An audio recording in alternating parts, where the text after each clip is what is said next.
Appositive phrases. What is an appositive phrase? An appositive phrase renames a noun, person, place, thing, or idea. Appositives explain or identify a noun or a pronoun right beside it. Appositives convey a lot of information in a concise way. They can be used as an interrupter, providing non-essential information in the middle of a sentence, or a closer at the end of a sentence. They're also a great way to combine sentences. Let's look at some examples. My bedroom, the messiest place in the house, is off limits to everyone. The messiest place in the house is an appositive phrase that adds more detail to the noun my bedroom. You can always identify an appositive because it can take the place of a noun. So we could have said, the messiest place in my house, my bedroom, is off limits to everyone. Did the example still make sense when we moved words around? Yes. Let's look at another example. I wanted you to meet my cousin Raquel. The writer used an appositive to provide more detail about her cousin.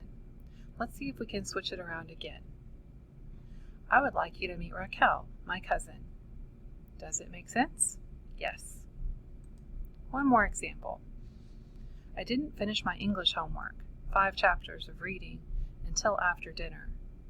How do you think we could move this sentence around? What if we said, I didn't finish 5 chapters of reading, my English homework, until after dinner? Switching around our noun in a positive phrase did not impact the overall meaning of the sentence. We've already said that appositives can be a convenient way to combine simple sentences. Let's look at some examples to help you see why we might want to consider using appositives to combine simple sentences. My dad is a great guy. He's a former Marine. That's a little bit choppy. Next. Michaela Adams has been accepted to Stanford University. She was a 2021 Central High School valedictorian. Michaela was also a Merit Scholar. It's a little long. And last. The car was parked on the grass. It was a Chevy. The car was rust-spotted. It also didn't have any hubcaps. That one has repetition and it's choppy. So our example sentences already have a great deal of noun substitutions. Let's look at what they are. We have my dad, a great guy, he, and a former Marine. These are all nouns for the same person. Michaela Adams, she, the 2021 CHS valedictorian, and Merit Scholar. These all name the same person. The car, it, a Chevy. Again, all names the same thing, the car. We can combine these sentences by taking the extra information about the noun and turning it into an appositive phrase. If we combine these sentences with appositive phrases, then we might get the following. My dad, a former Marine, is a great guy. Michaela Adams, the 2021 Central High School valedictorian and a Merit Scholar, has been accepted to Stanford University. The car, a rust-spotted Chevy with no hubcaps, was parked on the grass. Let's look at some non-examples of appositive phrases. That means these are good sentences, but they're not appositives. First, after leaving Nigeria, Colin played tennis professionally. While this example does provide us with extra information about Colin, this is not an appositive phrase because it does not rename the noun. You cannot replace Colin with after leaving Nigeria. Next, Stephen Curry is on the Golden State Warriors, plays very well, and makes a lot of money. The words plays very well are surrounded by commas like you would see around an appositive phrase, but in this example, the writer actually created a list of actions that Curry does. Why do authors use appositive phrases? Well, they use them to add context clues or extra information about a noun. But why is it useful in actual communication? Well, it tightens writing. Authors use appositives to transfer simple, choppy, repetitive sentences into more concise ideas. They also use appositive phrases to create rhythm and flow. They are helpful to convey lots of information about a subject. It's a sophisticated and mature craft move. Let's look at an example that adds extra information. The cow, a spotted creature, let out a loud moo. Let's look at an example that tightens up writing. Mrs. Robinson was a woman of humble origins. She now owns a large retail chain. Those are some choppy sentences. If we were to use an appositive phrase, we could make the writing have better flow. Mrs. Robinson, a woman of humble origins, now owns a large retail chain. See how the sentence has more flow and is no longer choppy? Authors can also use appositive phrases to control meaning, sort of like a mind control type of deal. They can layer in a positive or a negative interpretation. They will often place the appositive phrase at the end of the sentence, since the last part of a sentence determines the focus for the sentence that follows. If they want to set up a negative interpretation, then they might put in a positive with a negative connotation at the end. Let's look at an example of how an author could control meaning. I took a picture of their dog, a cute little Boston Terrier.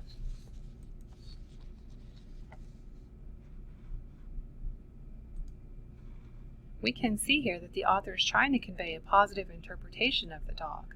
But what if the author had said, I took a picture of their dog, a snaggle-toothed beast with bad breath? Do you see how the appositive phrase changed the entire interpretation of the sentence?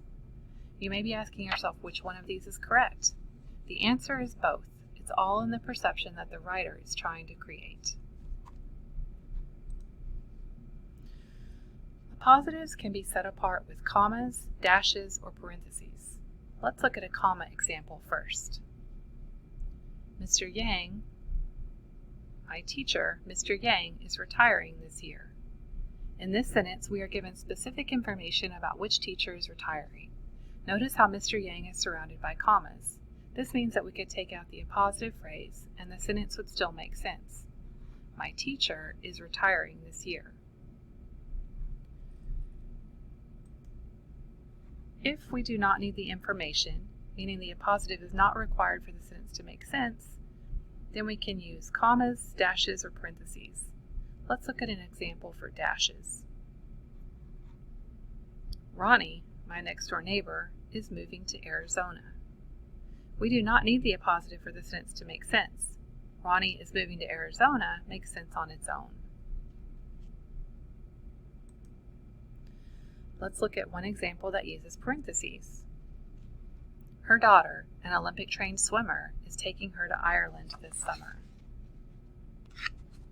We do not need the appositive for the sentence to make sense. Her daughter is taking her to Ireland would make sense on its own. Remember that appositives can also come at the end of a sentence.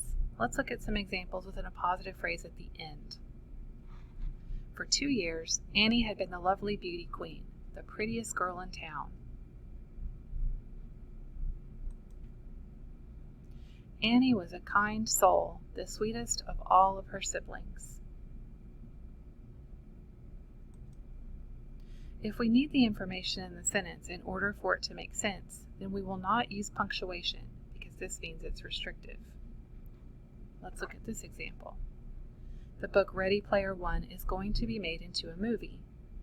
We need the appositive Ready Player One to know which book is going to be made into a movie, so we don't put commas there.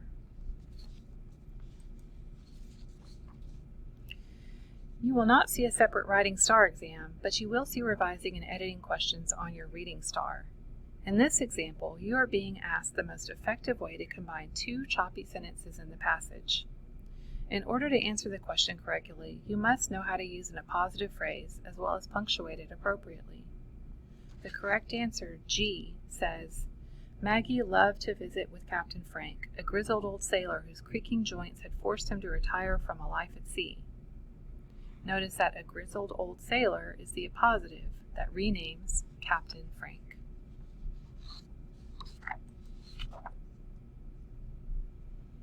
We can pay attention to and notice our appositive phrases being used in sentences while we are reading.